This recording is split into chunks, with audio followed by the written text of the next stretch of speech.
I'm a trained security guard. Yes. Working for KK Security. Yeah.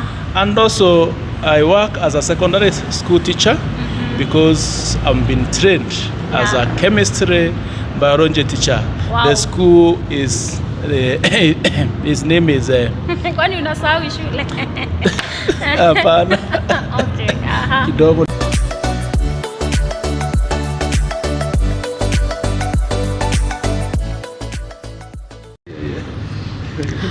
Hello guys, welcome back to my YouTube channel. It's your girl Nari again with another video. And you guys, I don't know if you have heard about this. A person who is a watchman and at the same time he teaches biology and chemistry in secondary school. So guys, today we are in Meru County ready to bring you this video which I'm very sure you'll get to enjoy. And without wasting a lot of time, allow me introduce my guest. Atuambie anaitwa nani, why he chose to do what he does. And guys, I am very sure you'll enjoy this video, so let's do this together. So welcome. Hi, thank you Nari. Karibu sana. Asante sana. My name is Fabian. Yeah. Kiria Kaburu. Yeah. I'm a trained security guard. Yes. Working for KK Security. Yeah. And also I work as a secondary school teacher because I'm been trained as a chemistry biology teacher. Wow. The school is his name is Kwani unasahau shule? Hapana. Okay. Aha. Kidogo ni mata imeninyonga. Okay, sawa, pole. St. Pius, the 10th minor seminary. It is in Ngobo, Meru. Yeah. That is where I work during the day as a chemistry biology teacher, and at night I work as a guard. So Fabian was born in Meru County, Imenti South sub-county in Igodi East Ward, in a family of 7, being the second last born. And you know, like any other child, we went through primary school with challenges here and there, and come 1996, that is when I started for my KCPE with my elder brother. So we managed to do well In school? in school. Okay, so let me cut you short. You know, growing up now, Yes. unajua umetupeleka mbio sana. Like, how are you? Like, how did your parents bring you up? How was the environment? Maybe we can get to understand that. Well, we had so many challenges when we were growing up as little boys, because number one, my parents owned just a 1 acre piece of land, and this 1 acre piece of land, this is where we end the coffee plantation. We have another section where we could plant some maize, and this is what was to cater for our needs, basic needs. You know, we relied. My parents relied on this small piece of land, so sometimes we couldn't even go hungry because the maize that has been harvested, we have eaten githeri yote ikaisha. No, a family of 7, si mchezo, and you know that is where we are getting school fees for our primary education. So really sometimes we could go hungry, naenda vibalua hivi kuchunia watu kahawa here and there.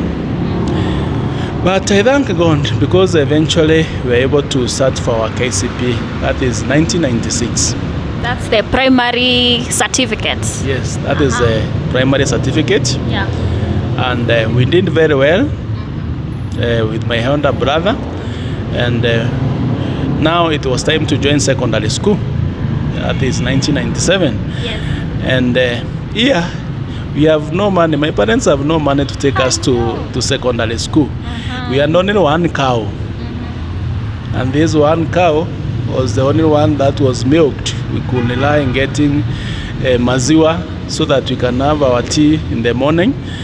So my parents now decided they have no other choice because we have to join Form 1. Remember, even those days, there were no day secondary school like nowadays. Yeah, by then education sounded so expensive. It was very expensive. Yeah, sure. So my parents just put an advert somewhere around the market that on this date we are going to slaughter the cow and one kg of meat will be going for this much.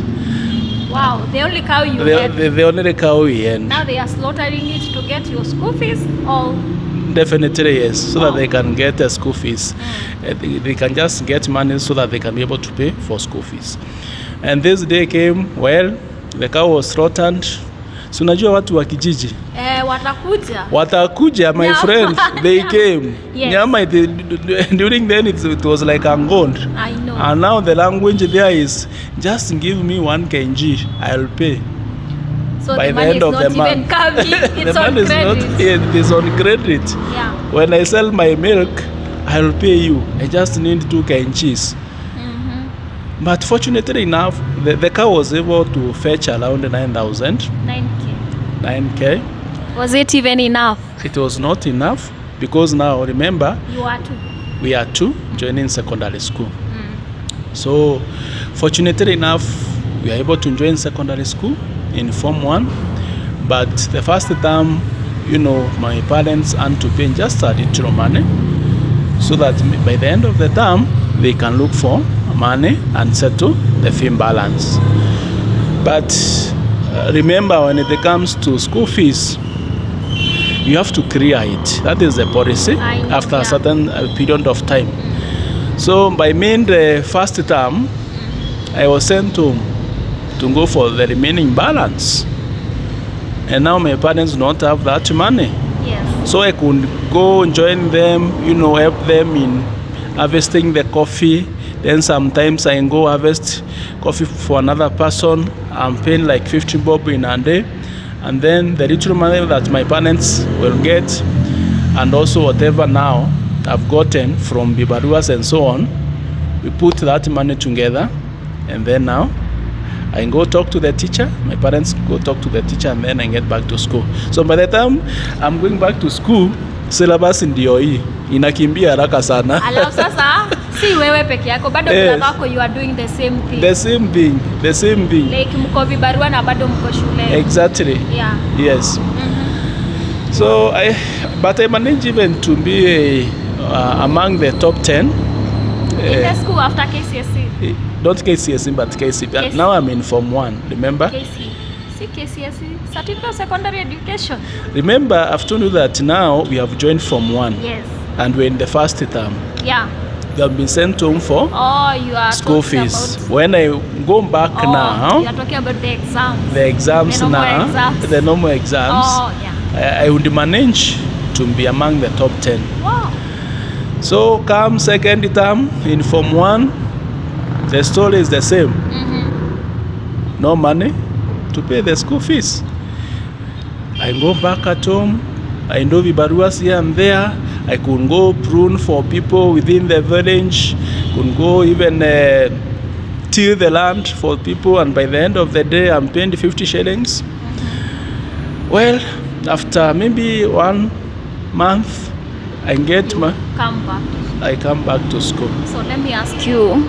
It's one thing. You are in school. Yes. Other children. You see the other students. They are wako shule vizuri, kila kitu yao inaendelea vizuri. What was going through your mind hiyo time unaenda shule, unafukuzwa, unaenda tena kwa shamba, unarudi shule? What was like going through your mind? It was quite challenging because at school we are from different social and economic backgrounds. Nakumbuka vizuri, even there is a student alikuwa anakuja na shopping. Hey. Ndio hiyo box iko na shopping, tulikuwa tunaziita stock. Akona stock mpaka ya avocado. For me, hata rangi ya viatu. Karibu naomba. It was a challenge. I know. I've been through the thing. I can't tell my story here anyway. Okay. Yeah.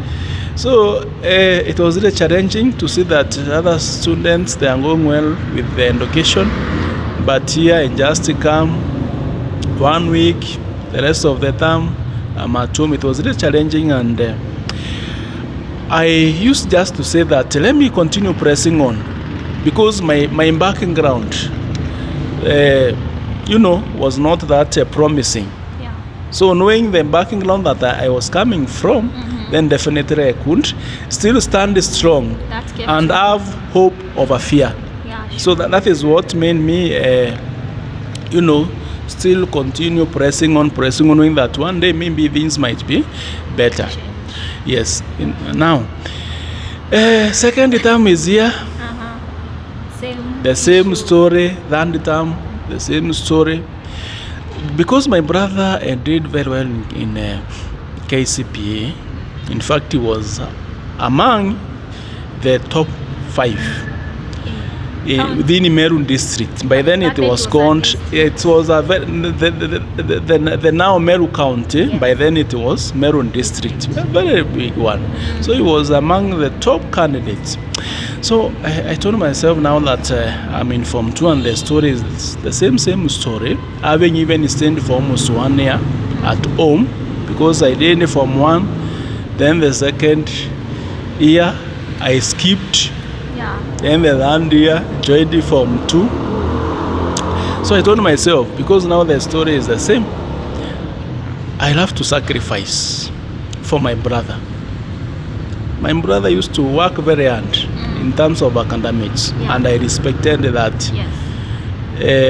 So I said, okay, I'll have now to sacrifice for my brother, so that whatever my parents are getting, and also whatever we get, we put it together, and then we pay what school fees for my brother. And that is what I did. I just went home that evening. I wrote a letter to my mom. I told my mom, because my mom was very passionate with education. So I knew it is important to pass a message so that she won't broke down when So I wrote a letter to my mom, and I told her, okay, thank you, my mom, for supporting me. I know you have done your best, and since now you can see the challenges that you are going through, I have to go and look for many jobs so that we can be able to support this our brother now, or your son, who is at the school. Then I organized with another friend of mine from the village. So went to Nairobi. Let me cut you short. Yes. About Nairobi. I was checking on your videos, and there is this trading one. You said from a shamba boy, you are being paid 1K. When was that? Okay, let's go to Nairobi. Yes. So now, that was around 2002. Yes, if I can get it correctly. That is when now I went to Nairobi, and then the first job that I got was I was employed as a shamba boy in Nairobi. Lower Kabete. Yes, no Lower Kabete. Yes, I know. Somewhere by the name Wangigi. I know. If you know Wangigi. Yes. I went there. I was employed as a shamba boy, 1,000 shillings per day. That was my salary. And my main duties were, wake up early in the morning. I milk the cows. I take the milk to the dairy. Yes. Then from there and back, there is a pulley there. You chota a match with a pulley like 120 feet down for the cows, for domestic use. Then from there, you fagia uko kwa ng'ombe. You take that waste to the shamba. During the day, uko kwa shamba, you till the land. In the evening, uko kwa mto. Shamba boy. Yes. Ndio hiyo sasa. In the evening, I used to go to they call it kianda, down there. Naenda nachota maji, nawekelea kama ni sukuma wiki, mboga, content and so on. So that was my day program. And let me ask you something. Yeah. Someone would ask, you went to Nairobi to become a shamba boy. Does it mean in Meru there was nowhere you could become a shamba boy? I thought going to Nairobi, it is a big city. There are greener patches there. I could get a better job. But that one was a better job during then. Because with that 1,000, you could not be. You are housed, you are given, food. So your money was just to save. And renting home. Yes. Yeah. So for me, it was an opportunity comparing the work that I was doing when I was out of school. Yeah. It was, the pay was kidogo. Yes, and the pay was kidogo. So it was a good opportunity, even for social interaction with the people out there. Yeah. So I started building myself, doing some networking. Tena nimefika Nairobi. Na sijawahi hata fikiria nitawahi fika Nairobi. Ukajiachilia kwa watu sasa. Si ndio hiyo sasa. Nimekuwa hata mwanakwaya. Wa church. It was I'm a Catholic, but when I went there, I joined another church there. Which is not Catholic. Which is not Catholic. Okay. Because now I wanted, to seek God. Kabisa. Hii maisha si mchezo. Yeah. So I've worked as a shamba boy. I started saving some money. Then after a couple of months, I come back home with the little that I have saved. I have bought some unga, mchere here and there for my parents, and bread. You remember that in bread in Nairobi? The big one. Elliot. Yes. So my parents were very happy. Also my siblings were very happy. And we were able to support my brother through his secondary education up to even Form 4. So saving. Now in descendant, I have to quit being a shamba boy after like 1.5 years. Yeah. And saved like 11,000. With this 11,000, I decided now I'm going to open a small kiosk. You know where you go and buy sweets, biscuits, sukari, ngunia, quarter, and then you pima quarters. Yeah. Like a small kiosk somewhere now. And then it started growing slowly. And then a friend of mine came and told me now that I can see you are a businessman person. Na nimepata kioski mahali it is a good site where you can make good sales. So you can shift your business from those places that I was doing then Wangige to Upper Kabete. That was around the Nairobi University Upper Kabete campus. So I shifted there, nikaeka kioski yangu there, it continued to grow. And unfortunately, I was doing my business, the student went on strike. And then whatever I earned, yote ikabebwa. Yeah? Wow. So I had to start from scratch. Where do I start now? Eh? Nimeanza sasa, soon training. Nimeanza sasa, I went and saw another guy. Akaniambia, I'll give you a motorcycle. And then, sit on a motorcycle, no. Not a motorbike, bicycle. It's a bike. Bicycle. So that now hizi keki tunapika hapa zilikuwa zinaitwa ngumu. Na zingine zinakaa coil. Wewe unafanya nini? Unazungusha. Naenda ukiuzia watu kwa manduka. So I took over that job, kaanza kuzungusha. In the process, I met a person from my village, and then she told me that I have a small hotel somewhere. You can come and work for me as a waiter. Yeah? So I decided now, because it's a person even from my home area, why not? Let me give out my services, because it's a person who knows me, we can share our challenges and so on. So I went there and became a waiter, and nikaanza tena pia kuingia kitchen. That was around 2004 there. Wow. Yeah, nimekuwa sasa mtu wa hoteli sasa. Hospitality now. However, there are so many people. Yes. There are so many. However, after 1 year, the hotel was closed down by the owner. Si nimerudi zero tena. Nimerudi zero. The following day now, nitaenda wapi?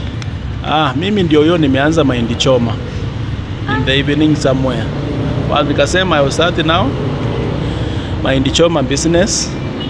At least, I raise some money. Life iendelee. So nikaanza mahindi choma, but nikaona the returns hazikuji vizuri vile nilikuwa na anticipate. So that is when now I sat down and decided, because now I have learned some skills, hospitality skills, cooking samosas, and food. And food. Yeah. I will start now cooking samosas and boiled eggs. Yes. So the following day, I went and borrowed 2 hot dishes from a friend na kitray ya kuwekelea zile hot dish. Yeah. Then I went and bought a quarter kg of meat and a tray of eggs. Yeah. So the first day, I cooked like 10 samosas and 10 boiled eggs. And then I started cooking. I recall even going somewhere, I met people outside in a restaurant, and then I had to sell my samosas to them and boiled eggs. And then one lady said, na kazi kweli zilipotea hii Kenya. Kama ni wewe unafanya hii kazi. I felt bad. How did that make you feel? I felt bad. Imagine you are trying your best, like to make ends meet, and then somebody discourages you. I felt bad, but I told her, okay, it is okay, it's life. And by the way, if I thought they were buying, What's the issue? Anyway? What is the issue? You're talking, but you're buying. They are buying, Yeah. so no problem. So Yeah. in fact, they bought all the samosas that I had. I was left with the boiled eggs. So nikazunguka na my boiled eggs. Nikaona zinaendelea sana kwenda. The following day, nikanunua half kg of meat because now zile zimeenda. And delicious. Samosas were delicious. Even today, if I cook samosas for you, you love them. You know? Yes. And the following day now I've cooked half kg of meat, around 20 samosas with my boiled eggs. And then, I sold the samosas, zikaisha haraka, boiled eggs zikabaki. So that is when now I decided instead of curling boiled eggs and the samosas, let me just stick to samosas. Alone. Because they are fast moving. Yeah. Yes. So I continued cooking my samosas, 10 bob shillings per samosa. Nikauza samosa zangu 2005, 2006. Hizo samosa nikajenga nazo mpaka nyumba nyumbani. So business boomed, like everything was working. Yes, samosa, it was good during then. So I continued like that, and then now people even started telling me, you can make pre-cooked samosas for us, like a package of 10 or 20. Unaleta. For them, they just go and fry. They go and just fry the samosas. Cooking samosas and at the same time selling them, hawking them. Because you don't have an hotel somewhere, a feast place to sell them. It was really tiresome. I know. Yeah. Samosas have a lot of work. A lot. Because you have to cook them, and also you have to the folding and all that. You have to hawk them. So there is this friend of mine who came and told me there is an Asian guy somewhere, a family man, who would wish to have a housekeeper like you. You are working, I've seen you doing this and that. Mtu wa nyumbani tu na huku kwetu. And I can see you are the best send person. I can recommend you to this Asian guy. So I accepted the offer, knowing that now during the day I'll be working as a housekeeper. Yes. Then in the evening when I come, I make my pre-cooked samosa, and then I give to the clients who have ordered them. Yes. So I took up that job as a housekeeper. That was around the end of 2006 there. Worked 2007, 2008 as a housekeeper. But guess what? It is a family which was staying in a very big house. You have to, every morning, like in 30 minutes time, I could clean like 8 cars because by 8 a.m. they have to go to work. They are all leaving at 8 a.m. 8 a.m., 8:05, 8:10. So you have to prepare their cars. They are clean. You know, I wash them within those 30 minutes, and then they leave. Then from there, I go into the bungalow there. I tengeneza their beds. I wash their clothes. Napiga pasi. Naosha huko nje kwa veranda and so on. It was really tasking. So like for me, I feel like you have done everything possible. Yes, it was really tasking. What? Because I remember I even lost kgs because of ironing the clothes. You know, you are ironing the clothes for like 8 people every day on daily basis. Yeah. It was tasking. That job was tasking. So I decided to quit. After how long? After around 1.5 years. I decided to quit. And now, immediately after you quit your job, this friend came and told me that, you know what, KK Security is hiring security guards. Wow. And you know, 2009. And KK is a big company. It's a big company. In fact, it is all over the world. Yeah.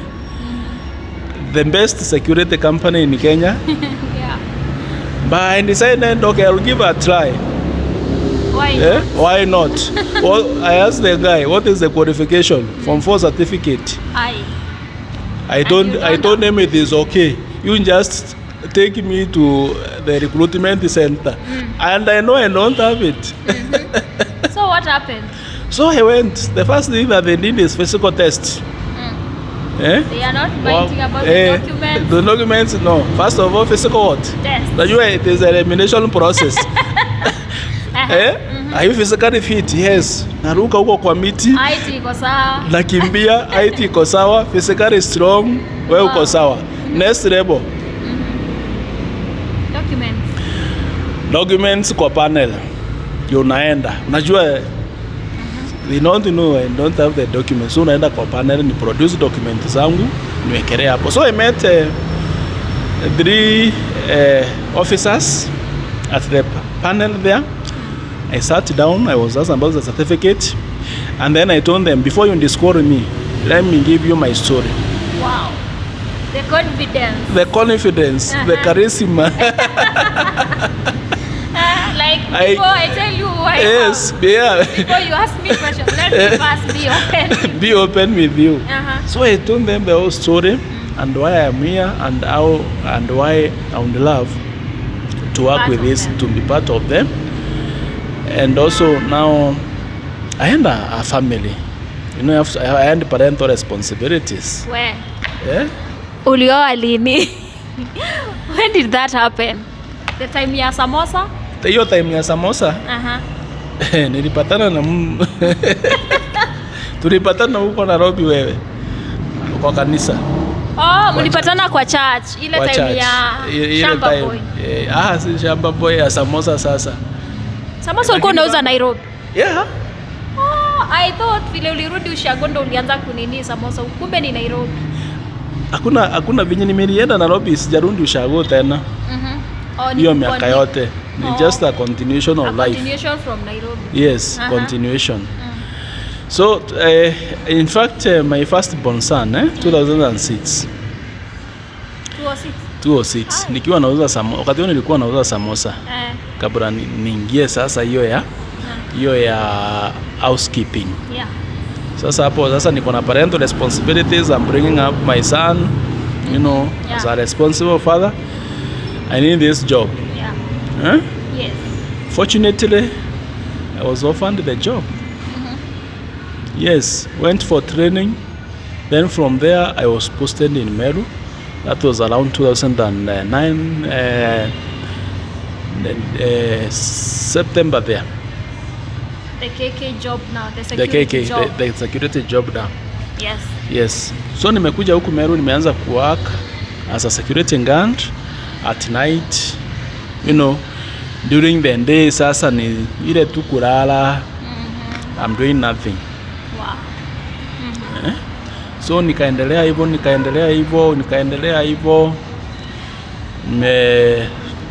tulikuwa tunafanya kazi kwa barabara. Road construction. Remember hata mashini zikibaki kwa wapi? Kwa mto. Kwa hapo. Usiku tunachunga, kunanyesha, I know. Wacha tu. Lakini mimi ni nani? Kazi lazima tuifanye. Na tulipewa kazi, lazima tutafanya kazi. So I did my work diligently all through up to 2014. Kuna time nimerudi Nairobi tena nikiwa security guard, nikafanya pande za Thika, nikafanya huko. But come 2012 now ndio nimepostiwa huku tena. Around 2011 was a time nilirudi Nairobi. 2012 nikapostiwa huku at is Meru Kings with tires take security. So nimeendelea tu kufanya kama ngandi usiku, mchana niko zile zangu. So 2014 that is when now nikiwa tu nimerelax kwa kitanda kusilamba tu ile ya kawaida. Nika kumbuka those days nikiwa Nairobi sasa.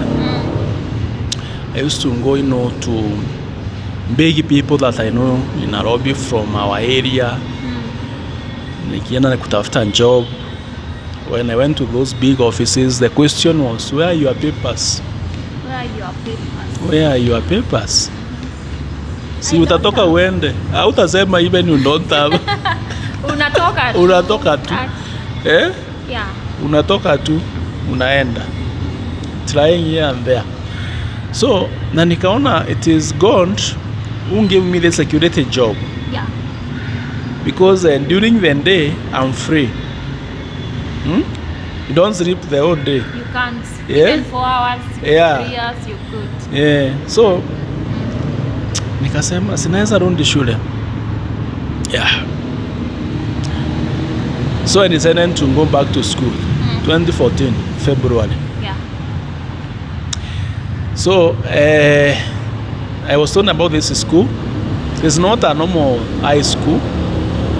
It is like an adult school where you go study for 2 years, then you do your KCSE. Yes, they are adults. Kunazo they are under sub-counties. Yes. So nimeenda hapo nikakuta principal, nikamwambia venye nataka. I asked about the books even I'm going to buy, but remember hata nikirudi mimi nakumbuka the first 20 elements of the periodic table za chemistry. Kwa hivyo nilikuwa najisikia nitasoma.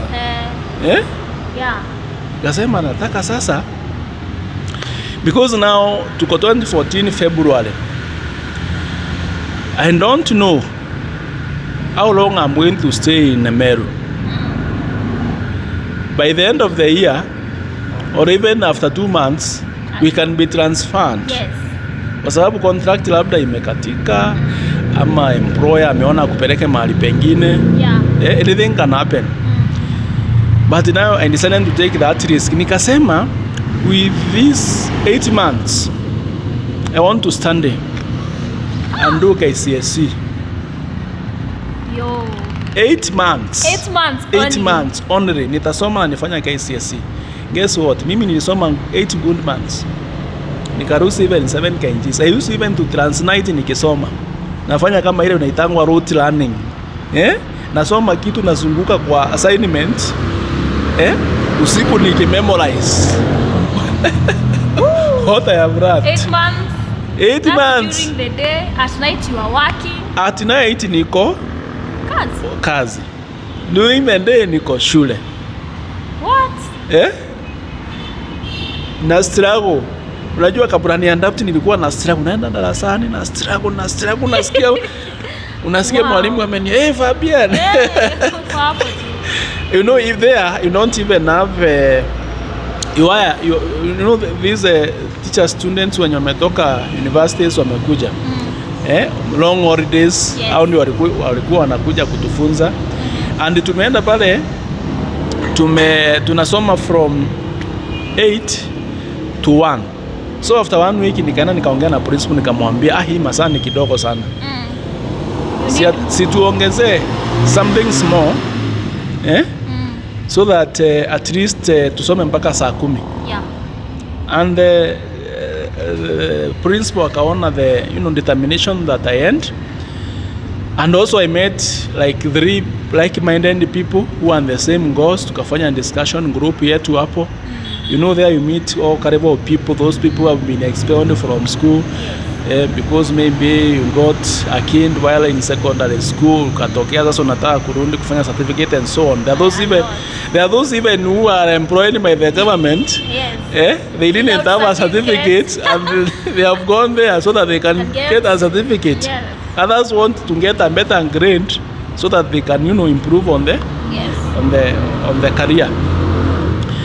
So tumeenda hapo, tumepatana nao, tumeanza kusoma. Mimi 8 months October, hata sidhani kama inafika 80 vizuri, kwa sababu by then tulikuwa tunaanza mtihani October 21st. So in fact uliingia register for exam. Niliingia nika register. Wow. Guess what? 80 months and having stayed like 14 good years out of school, I managed to score a C of 45. Wow. Kujisomea. Kusoma. Hatuna hata laboratory. Naenda neighboring school, naongea na lab technician, na mchotea kitu kidogo. I join their students on Saturday when they are doing practicals. Naenda nafanya practical. Like practicals, I did a lot of theory practical. We call it dry practical. And that is what I have introduced to my students. What? You see now, nikasema sasa nimepata certificate. Even people from my village didn't believe. Because tulikuwa na tumembeti na one student from the village akaniambia, haiwezi nishinda wewe bwana. Na yeye sasa alikuwa anasoma the 4 years. Amesoma ile tu program. Kamwambia wewe acha mchezo bwana. Ngoja. Anyway, let me ask you something. How did it make you feel now that you achieved that secondary education alone, that certificate alone? I felt very good because now I have a certificate. But that was not all. Because when I went now understanding I'm about the certificate, my ambitions became greater. Now that I have certificate, I have a C. Whenever I go to any office, where are your documents? I have a certificate now. But now, I saw it would be difficult for me to pursue the course that I wanted to pursue. Initially, I wanted to pursue criminology and security studies. Yes. In line with whatever I was doing. The security job. But with the team, this team that now I have formed, being the group discussion leader, I have now the ambitions we used to interact. We have to join the university. Under what? CUPS, Kenya Universities and Colleges Central Placement Service. Sasa mimi nikaamua hii si hapana. Nataka kuingia university under government. Reason being that if I go parallel program, I have parental responsibilities. The salary that I'm getting from KK and sustain my family. Ndio bando na commute, natumia ku commute because the school is about 7 kilometers from so where I used to work. That would be expensive. That would be very expensive. So mimi ndio nikaamua sasa niko na certificate, wacha niendelee kusoma. So nikaendelea kusoma, then come 2016. That is when I did the famous Matiang'i KCSE exam.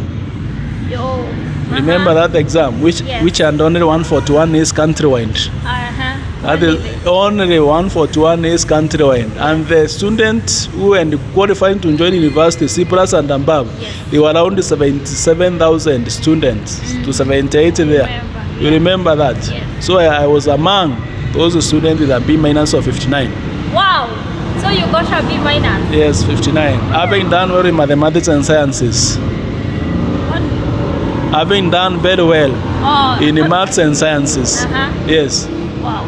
So now I've gotten, so like a grade to get what you yes, wanted. Now I've gotten now that you grade. Can go to the public university without yes, issues. Now. So come now 2017. I had a lot of questions in my mind now. Yes, I want to join university. I want to do criminology and security studies. No, another friend told me now that when you tulikuwa tunafanya discussion, you have done very well in mathematics and sciences, and even at the school you used to be our reader, used to articulate things very clearly to us, even when we had challenges in chemistry, in maths, in biology. You used to just tell them, because being a group reader, you have to moderate. Yes, ile swali inaleta wewe ndio unamalizia. Wewe ndo mwalimu. Mimi kikiumana kabisa, sasa ndio mnaenda kufanya nini, consultation or do research.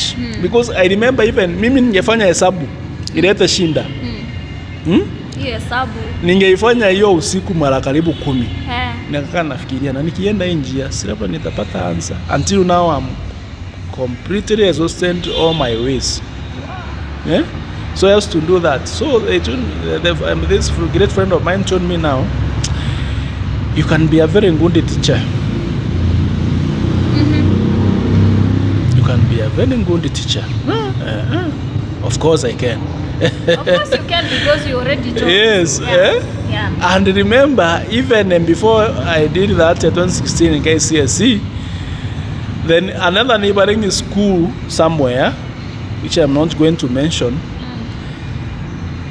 they used to even wanatokea kwa fence usiku, wanakuja kunitafuta niende tukafanya discussion na wao, exam ikiwa prior the following day. Mara nilikuwa naenda kufanyia practical. You are that famous. Not famous. You know what happened is this. What happened is this. I used to do a lot of theory practical, the one that I'm calling dry practical. So the first day when I went and joined that school on a Saturday, I met the students who are in the laboratory. So the teacher told me join a certain group. I joined that group. Niko na civilian nakaa tu mbaba. Baba fulani hapo, sasa hata wanaona huyo mtu hakuna kitu anaweza landa. Wanaona huyo mtu hakuna kitu anaweza shika. Sasa si unajua nimetoka nakaa tu hivi. So I've gone there, nimeangalia venye wanafanya. Nikaona wako na challenge. In fact, they were doing it of reaction. That's the practical that they were doing. So nimekaa, huwezi kupeleka kimbelembele siku ya kwanza. Unatulia tu, unaona vyenye maneno inaendelea. But after 10 minutes nikaanza kuchoka. So I told them, let me give you a hand. Tukafanya titration zetu haraka, hizo practical zingine, mahesabu, most blah blah blah equations, ni qualitative analysis, shika mwalimu. Group yetu ikamaliza ikiwa ya kwanza. And then the teacher was surprised. Kwanza akaangalia kuwa naamini hata hii kitu kweli ni cha ukweli. So alitoka na hiyo karatasi, hiyo question paper kwa group yetu, akaenda nayo mpaka huko, akaonyesha mwalimu mwingine. Wakakompea, wakaturudishia wakiwa wamemark, wakamwambia congratulations. Umefanya vizuri. So the other members from other group wakaanza kukuja, hapa mmefanya nini? Take notes. Washakwama. So that's when now they saw that I have the potential. We can help each other, because learning is a process. It's about sharing ideas. Because in fact I always say that even my students, I tell them you are my teacher. Yes. Because I learn some things from my students. So now when they realize that they can learn something from me, they started now calling me. Naenda tunafanya discussion. I remember prior to KCSE hiyo usiku, because the first paper was mathematics and chemistry. Sasa ndio waliruka fence, wakakuja mpaka mahali nilikuwa nimerent. Ile tukafanya discussion and I obliged. Nikaenda. And within the discussion I predicted what might come, and they were very happy, because whatever I predicted, some of the questions came and they did very well. So they were very happy. So that's when now, after my friend has advised me to take that law of being a teacher, pursuing a career in teaching, and with the story that I have given you about, sharing ideas with those other students, I decided to go for it. But now, which university? You are in Meru. I'm in Meru. Working. The COOPS gives you 4 slots where you are going to fill 4 courses of your choice, and also the universities. as per the cluster. So I ask myself now, if I'm taken to Masinde Muliro or Pwani University or Kisii University, how am I going to survive now? I have a family. I know. Yeah? I have, yes. I am relying on this security job. Yeah? So what am I going to do? Yeah? So one friend advised me, you go to your nearby university. Just pick. Yes. So kwa zile 4 slots nikajaza one course, education science, university, Meru University. So groups and no other choice but to press me to Meru University. Press me to Meru University. So I went to Meru University 2017. Yes. Nimeenda siku ya kwanza kwa lecture. Ume stand out. Sasa wanafikiria mimi ndio lecturer. Tumeketi hapo ma students. Hakuna mtu anaongea na mwingine. Mimi nikasimama. Good morning. Colleagues. Colleagues. Like really? Like really? Yes. I told them I'm coming here to pursue bachelor of education science and my name is so and so. So kindly, because we don't know our lecturer, I want to give each and every student just 1 minute to introduce yourself and give us an encouraging once. You have challenged somebody. Yes. So they started one by one. So the following day when the lecturer came and asked them, we vote for a class representative, they said, no, we are not voting. Ni huyu ndio tunataka akuwe class rep. Wow. So the second day mimi nimekuwa class rep. Yes. Kwa classmates. Yeah. So unasoma mchana? Bado. Jioni unaingia kazi. Bado naingia kazi. Na ungechangiwa shift ya job. Unajua ni ile kuwa na hope. Hope to faith. You never know na faith. You never know what will happen tomorrow. Never know. But I thank God because even the people we are working with on the ground and still we are working with, very considerate people. We work with unity of purpose. You know, even if something arises, they can sit in for you. You get the point? Yeah. And as brothers. Yes. Teamwork. Teamwork. That's the one. That's the one now. Teamwork. We work as a team. Yes. So, nimekuwa class rep. Tumeenda hivyo nimekuwa secretary general wa UNESCO. Tumeenda hivyo nimekuwa chairman. Let me ask you, and the way the campus politics are very engaging. How did you manage? That is UNESCO now. Yes. That is UNESCO. Second year, that year nimekuwa sasa chairman Mount Kenya East Student Association Meru Charter. Then that year now, I contested to be the Meru University president. Hey! Hakuna mtu anajua mimi ni watchman. And the way those politics are hot. Yes, they are very hot. Kwanza wakijua ile kazi nafanya usiku, hiyo ndio ingekuwa wakatumia hiyo kichapo. Kichapo. Because anyway, tumechapa campaign za Meru University, chairman pale, tumeenda satellite campuses.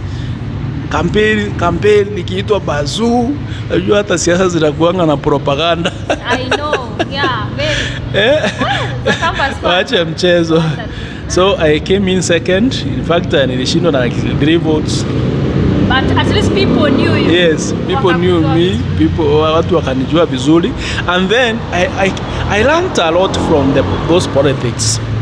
Because to be honest, why we should even if performance here our student or our children is dismal, always try and take this challenge in a school. It is even in polytechnic, even in TVET, even in wapi.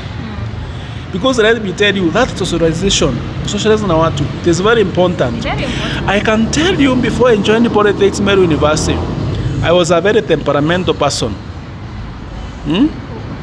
That's Very temperamental. Temperamental meaning?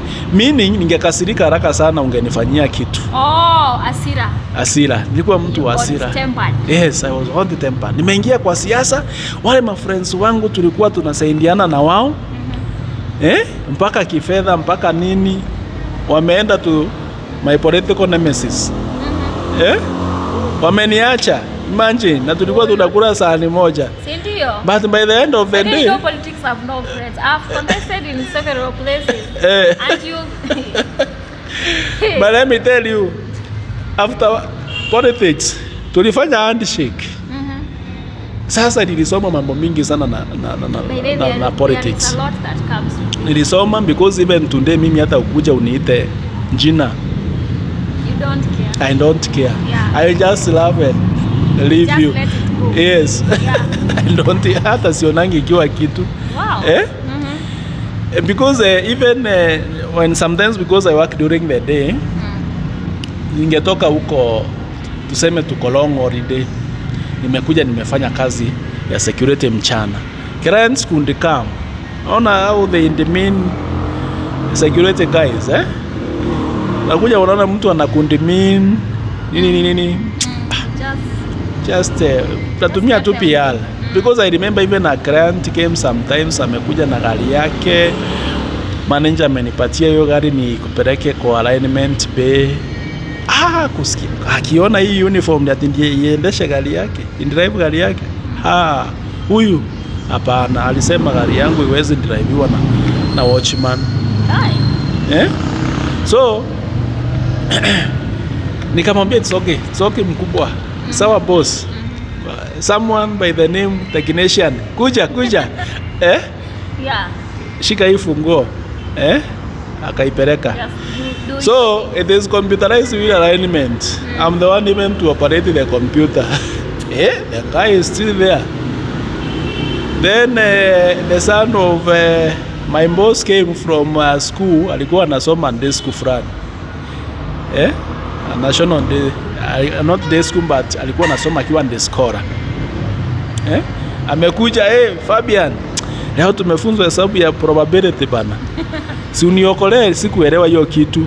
The client is still there. Akaona naonyesha a secondary school student form 3 mathematics and then see how God works. Yes. He was really he got a surprise and then he went to the technician and asked him, who is this guy? So he was told this is a teacher. Alikuja akaniambia pole bana. I'm so sorry. Even there are some people, a person who demeaned me in the line of my duty as a security guard and later came to school akakuta mimi ndio class teacher wa mtoto wake. Lakini kaa tumekimbia sana. Let me ask you now. Politics za campus ukamaliza, ukagraduate. Yes. Ndio ukagraduate shule. So now, how did you get the job? Are you employed by government ama ni this other? So now, I have graduated in May 2022 with a bachelor's degree in education science. Wow. Hapa second hapa. Then now nimerudi tu kwa security job yangu, kaendelea kufanya security job yangu. But now during 8 good years, high school, university, nilikuwa na mandeni my friend. Nimeomba Shailo huku, nimeomba kwa bank, nimeomba whoever could patia anything to support me. Yes. Just give. I just get that money. Like Shailo, it accrues a lot of interest very fast. Yes. So nilikuwa na debts zilikuwa zime accumulate sana. Sasa ndio nimemaliza campus nikasema, now that I'm a professional trained biology chemistry teacher, teaching is not tasking. You don't teach the whole day. You have 20-25 lessons in a week. Yes. So it is not that tasking. Yes. I can still manage. So I started now looking for a teaching job. And that is when I went for an interview at St. Pius, the 10th minor seminar in Kobu. When I went there, I didn't tell them that I'm a security guard. No.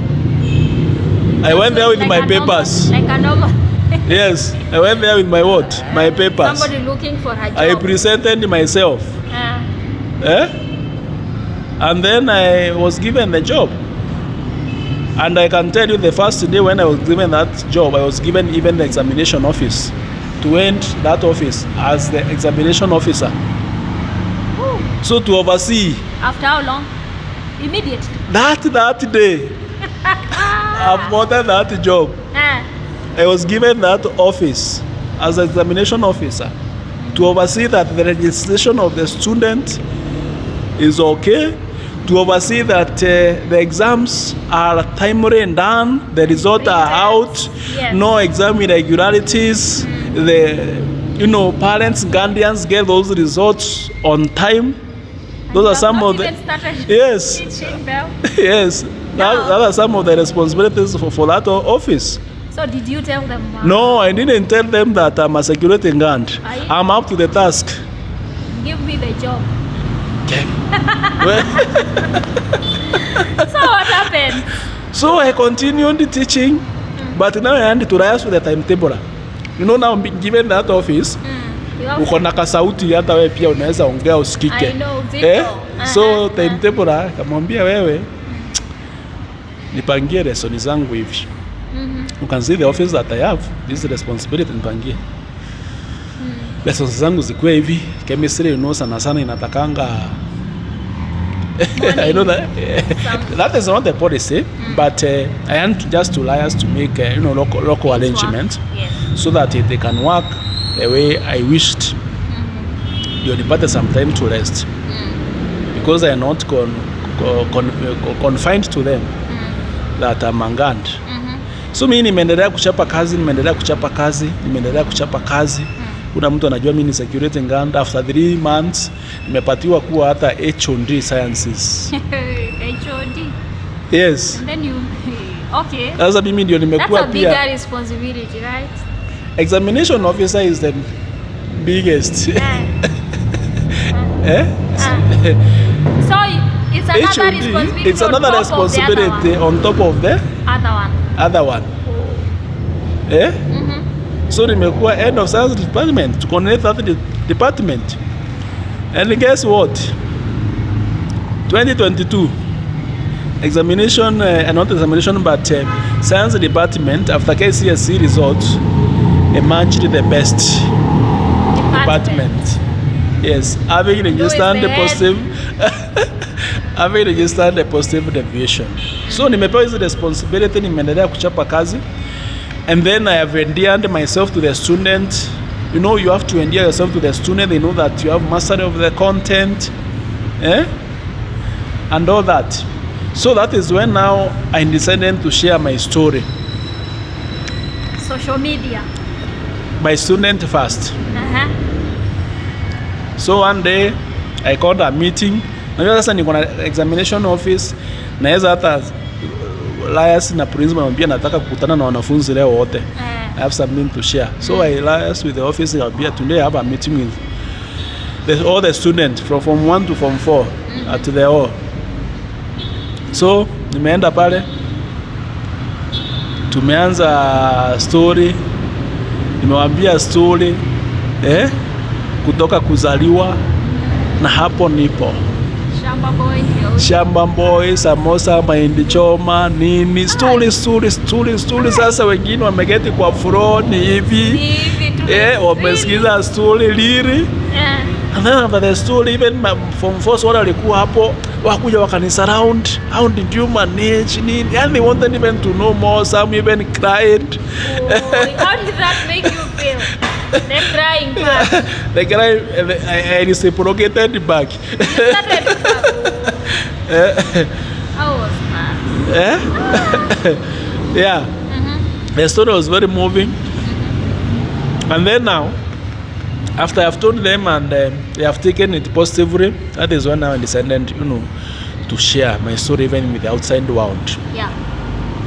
And I decided to open a YouTube channel. And the name of the YouTube channel is the Watchman Teacher Fabian. There is a reason. Yes. Nowadays we are not called watchman. We are called security officers, security guard. Yeah.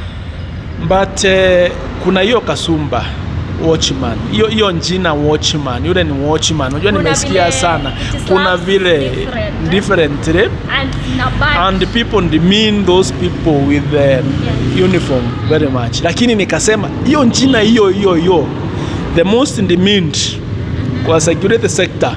Yes, that is what I'm using. That is what I'm going to use, so that I can show the world that security guys are able people. They are people like any other, because there is that narrative that a security guy person is an illiterate person who knows only to open and close the gate. So I want them to, remove that narrative, demystify it, and tell them that security guys are even learning people. They are learning people, yes, doing good things out here. Yes.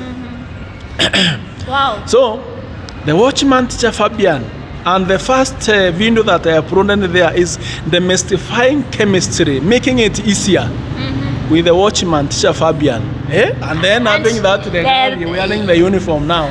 Let me ask you something now. I was coming across, checking your videos, and then I see you even go to school with the watchman clothes. Where did it reach a point that even the admin of the school had to know you are a security guard? So after telling the story to my students, I had to share with them also the admin. And one day, it was during end of term exams. So I'm the examination officer. I have to see that the exam are done without any exam irregularities. So I came down with the uniform, and then I told the principal, I want to discharge my duties today wearing what? The security uniform. Yes, security iko tight. So unajua hata exam inaekewa security. Yes. They have already known the story. So sasa nimekuja down with the what? With the uniform. Then somebody would ask also. Somebody would ask, what about the company? Now the KK company. Just hold on. I will cut you. I will cut you. Okay. So nimekuja nimevaa ile sare zangu za kazi ya security. And nimekuambia the reason is to pass a message to the world.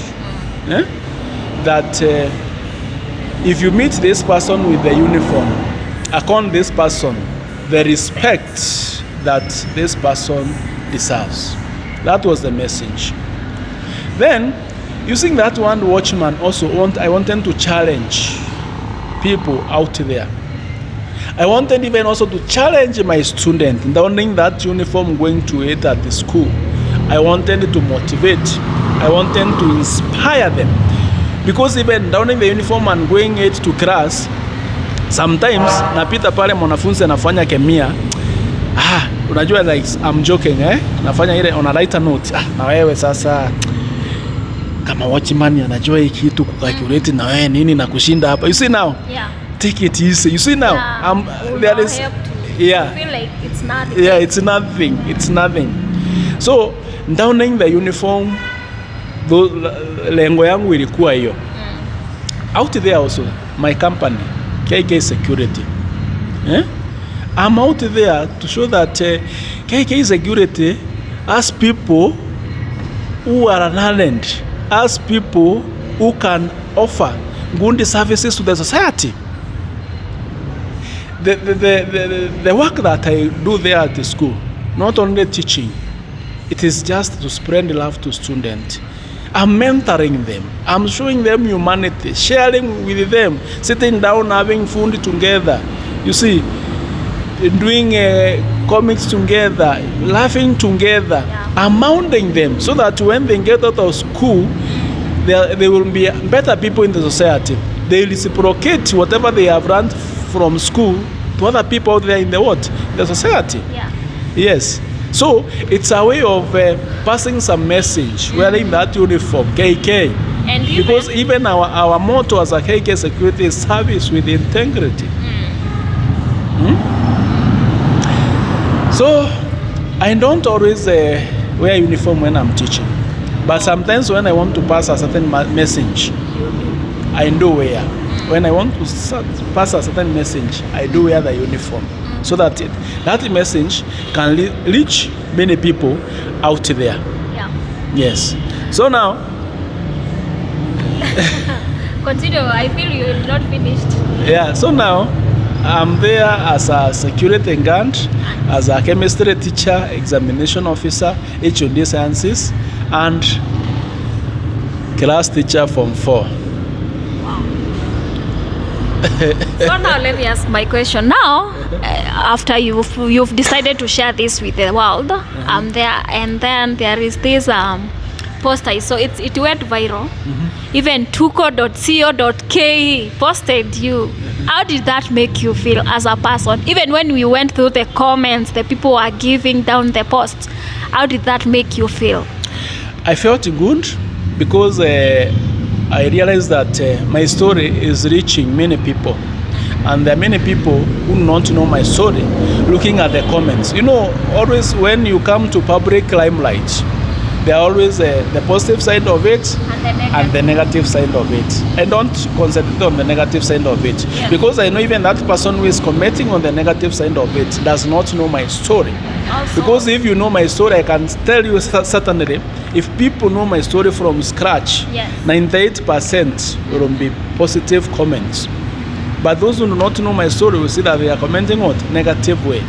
But those social media sites and even mainstream media like Daily Nation posted my story, NTV posted my story, Starland me posted my story.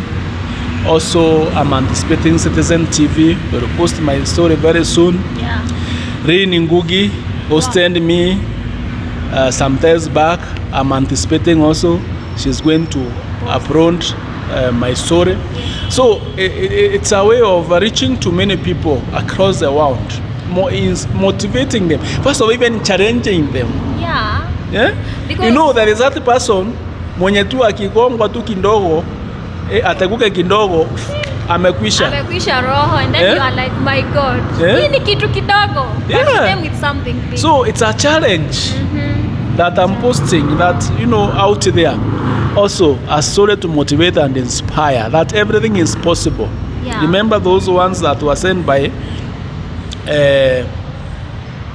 is it Rupita Nyong'o who said that and we say like Kipchoge, no man is limited. Yeah, no man is limited. So, or your dreams are varied. That is what Rupita said. Your dreams are what? Varied. So it's about pressing on. It's about resilience. It's about working hard and smart. And keeping up to the dream. Exactly. And above all, believe in God. Because it is important.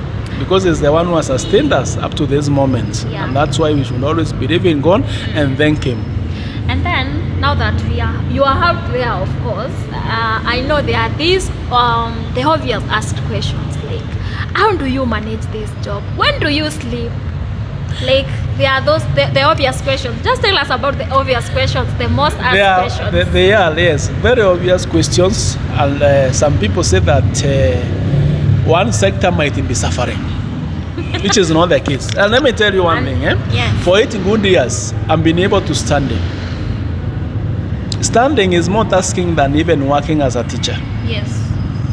I was standing during the day. At night, I'm working as a guard. Now, I'm working during the day and I'm also working during the night.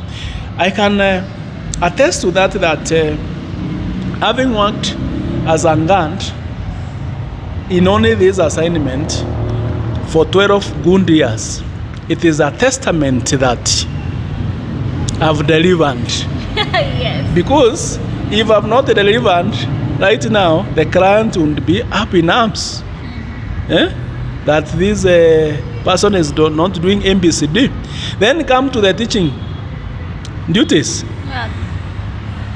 Chemistry, I met chemistry when the mean was in decimal 3.3. For the last couple of years, I won't even say how many years back, it has been there 3.0, 3.3.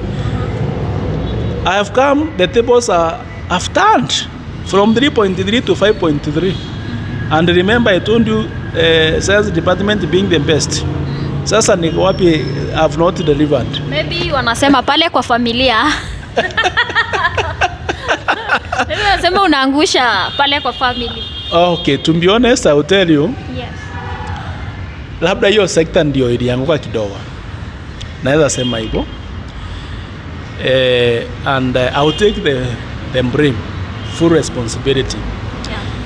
Because remember, you ladies, you I don't want to say you.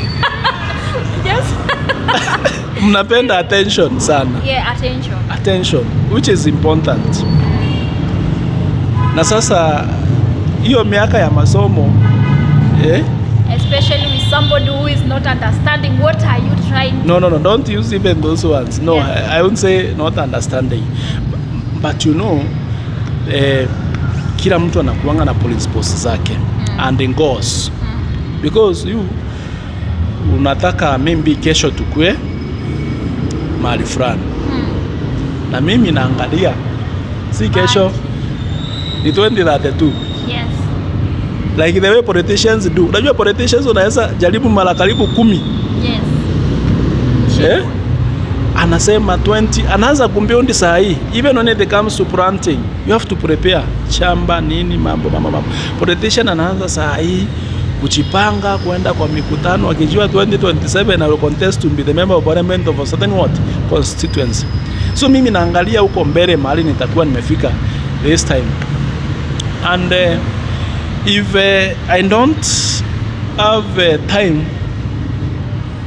enough time for my family, that's also a problem. So in other words, it became a challenge because I'm working during the night, during the day. You're engaged. I'm engaged. So two differences were tukakuja. Currently we are separated, but I decided not to remarry because I didn't want this narrative that now huyu jamaa amesoma, amekuwa hivi ameona sasa hafai tena. So I decided let me focus with raising my 2 boys. Yeah. So we do co-parenting very well. Yes. And I'm happy that I have a son joining university. Want to become a doctor. Wow. This year. So I'm happy. You are somewhere anyway. Yeah. I feel like you have achieved. Yeah. And it was nice that you started a family long time ago. Long time when I was very young. So imagine you focus with education without family. At least you don't have somebody you call my own and stuff. Exactly. That makes sense. I don't think ataka uliangusha hiyo side. But huoni vitu zikirudi sawa? You never know. No comment for now. Tuache hiyo. Now somebody would ask now. From your childhood umekuwa shamba boy, umeuza samosa, umeenda shule, umesoma, uko security job, bado wewe ni mwalimu. Fabian, do you feel like you are where you are supposed to be, or you still like urging, like you have that urge to become somebody else in future? To be honest, I can candidly tell you that I have made a milestone. Yes. And it is because of God Almighty, who has made me to be where I'm here today. That is why I talk with a lot of charisma, a lot of confidence. Confidence, yeah. Yes, because I know I'm not the person I was 10 years ago. If I recall very well, when I told some of my friends that I'm going back to school, back in the village, when tulikuwa tunaenda huko kukunywa zile vitu huko, ama tunakutana basement weekend, wanaona nikaa kichwa yako. Waliona kichwa yangu si mzuri. Lakini wale tu niliwaacha. Bando wako wapi? Nimewakuta wapi? Hapo. So it is the hand of God. It is the hand of God yenye amenitoa huko. Nikakuwa hapa mahali niko. But let me tell you, I have ambitions. I anticipate to do more, especially in academics. It's only the finances which has been a challenging factor, because I wanted immediately to start doing master in analytical chemistry, and then from there I do my PhD. And I believe God, if God has enabled me to be where I am today, even those goals I'm going to achieve them. So I'm still pressing on, believing and trusting in God that I'll one day be a PhD owner, and also believing that I'll be in a better position tomorrow of even being employed by the government, or even if KK Security finds that I'm a worthy officer who can work at a higher office. Definitely, I will take that responsibility, because I believe in myself. I believe I can deliver as long as I have the skills So the sky is that the are limit. required. Yes. The sky is the limit. Keep pushing. In at our seminary there, we say our motto is Sindera Tangamu. Touch the stars. So mine is just to do what? To press on so that I can do what? Touch the stars. Stars, yes. Yeah. And now, kuna mtu atakuwa kwa hii security job. Obviously, the security job assisted you to be somewhere where you are, and then you became a teacher. Then I know somebody would say, hii security job, wacha ikae. I've got what I wanted in life. Like, ikae tu. What do you tell them? Like, why do you still keep that job? Wacha nikwambie why I still wear that uniform with a lot of pride. It is because it has enabled me to be a teacher. And someone asked me, if today you are given a BOM job, because I'm not employed by the government, and to work as a guard the way you are, you choose one job, utaenda wapi? Nikamwambia, I will still choose this uniform. Akashangaa sana. And that is my stand even today. This security uniform, I know there are some people hata akutembea kwa barabara takangi aonekane na hiyo uniform kabisa, hata haezi, they can't. Like maybe less than a month ago, we had a workshop at Alliance High School. I had a choice, nivae kama hii blazer nimevaa leo vizuri na shirt, Yes. na niende hiyo workshop nikutane na walimu huko. I chose to wear uniform from Melu ya security to Alliance High School so that I can show the world. Sabi ni ulifika au walikuangalia aje? Hata kuna wenye walikuwa wanakuja kuniuliza mahali washroom ziko. Wanafikiria nimepotea, ni hapa niko hapa kupeana directions. Wow. So I went to the workshop with the uniform, nikaketi pale and even asked questions, chemistry questions, and teachers were equally surprised. Then from there I went to the student, I interacted with them, told them about my story, and they were really happy. wow. So you can see I'm very, very, very much proud. So never ignore your humble beginning. Yes. Like, it's a lesson by the way. You could be exactly. telling somebody a story. And then I know your parents, I don't know whether they are alive, but they have watched you go all through this and stuff. What are they saying? Are they happy? Or even your brother, even that brother of yours? Let me tell you. Yeah. In fact, it is yesterday. As we are doing this interview, yesterday I visited my mom. Sorry, my dad passed like 3 months ago. Oh, sorry. So I'm left with my mom. And when I visited her yesterday, we sat down and had some discussions about my job, teaching job. And then I told her, God's time is the best. I know I will achieve my goals, which I'm aiming. Na mamangu aliniambia, I thank God. Aki umeng'ang'ana. In fact, we are doing a case study of another person from within, and then you told me, look now where you have come from. Umeng'ang'ana mpaka sahi. let us thank God. So we prayed to God for the achievements. So my mom is very happy, my brother is very happy, I believe everyone is happy. Yeah? So I'm also happy. Wow. Yeah. That's so encouraging. I know as a family, when you achieve, for them they feel like it's an achievement for the whole family, which is good. And then I feel tumeongea sana. This interview is too long. Nataka tuimalizie, and then nataka kwanza we encourage somebody who is out there.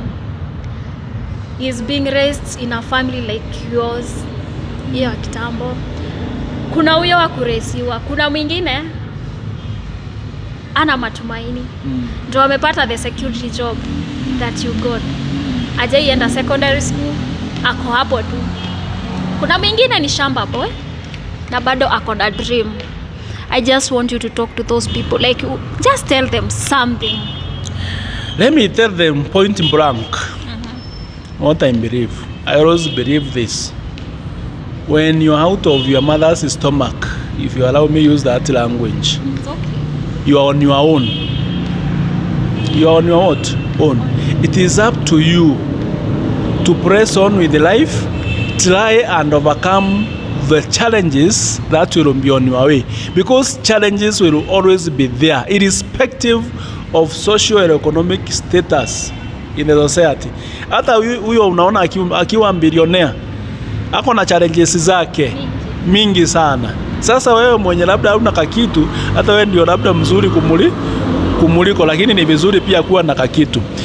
So if you are out there, you have been given a job, do that job diligently, respect other people, think about yourself as you build the brand of your company. Also build yourself, build your family, support your family to go through, and kama uko na watoto walipie karo wasome, that is your immediate people. If you don't have a job, think of something, passion of something that you can do as per your passion. Hata kama ni kuchoma mahindi, hata wewe kama unajua wewe passion yako ni kushona viatu, enda tafuta mtu akufunze kushona hizo viatu, uanze kuzunguka ukishonea watu viatu. Just try and do something that by the end of the day will bring something on the table. Because with that networking, wakati umeenda pale unaenda ukishona viatu, you are doing also some networking. Ujui huwezi kaa hapo kwa nyumba ufikirie Mungu atakukuta hapo. No. Huwezi kaa hapa ukiwa na shopping bag na mbuchari iko pale useme we nyama toka ukuje hapa. Hapana. Lazima ujipeleke hapo na utoe pesa kwa mfu. So what I can tell them that they should never lose hope. Just let them keep themselves busy doing something. If you are a student, that something will bring something. Yeah, exactly. If you are a student, press on with your academics. Yeah. Listen to your teachers. Listen to your parents, your guardians. Do what is expected of you. Yes. Wow, that's a nice encouragement. Na tukimalizia, unaweza ambia watu watakupata wapi kwa mitandao so that they can follow you, get encouraged na everything, like wakufuate tu. I've seen you posting very nice videos. Oh, thank you so much. I'm on TikTok. I go by the name the Watchman Fabian. Yes. Even my number is on bio there. 0728 306 575. I'm on YouTube, the Watchman Fabian. My number is still there. And also all social media sites. It goes by the name the Watchman Teacher Fabian. So mine is just to tell them that very soon I will start online tutorials so that I can reach to many people. And also if I get an opportunity, especially if it can be facilitated by the government or even by my company KK Security, I get an opportunity to go especially on these sub-county and county schools talking to students, because I know that there are many students who are undergoing so many challenges there. That would be my biggest prayer, because I know on the social media there, there are people who don't have those gadgets Yes. to reach there and watch my stories. And you know, personal touch is very important. When you go out there physically and you meet people, you interact with them, they see this as a person who was a shamba boy and now is a chemistry teacher, at the same time security guard. You know, they will see that it is a practical, achievement. So that is my prayer. So I feel like you are looking forward to become a mentor to the upcoming generations, if I'm not getting you right, and you want to focus with the secondary schools where your story began, Ama? Yes, I'm a mentor right now, and because already I've mentored the students who have joined universities, some doing medicine and other courses. So I've already mentored many students. So I wish to continue mentoring, not only the students, people in general. Yeah. Because it's not only the students who have challenges. Even people send here, they have challenges. Some are feeling like giving up, taking even their lives. So I will just continue mentoring. Wherever I go, I mentor people. Hata kama ni kwa kanisa mimi nikienda, lazima niwaongeleshe, niwaambie, hey, this is the watchman, teacher Fabian. Napendanga kukaa nikiwa nimefurahi mimi. Sometimes we'll take it positively, others will take it, but by the end of the day, you have delivered the message to people. Yeah, so it was nice engaging with you, and my take home today is to never give up. Like, keep pressing on until you achieve that dream you've been wishing to become in life. So I say thank you so much for agreeing to do this with me, and to you, my people, please go check him out on all social media, that is YouTube and TikTok. Are you on Facebook? Yes, I'm on Facebook, I'm on Instagram, but more on TikTok and YouTube than any other platform. So guys, you should go subscribe to his YouTube channel, follow him on TikTok, and get encouraged, guys, because this guy is just a whole package, like somebody you can look up to. When you are down, you can look up to him and keep moving. So guys, that was it for today's video, and if you are out there, you are willing to share your video with me, please check me on all social media platforms at Siblinari254. Let's do this thing together. Till next time, see you in our next video. Bye.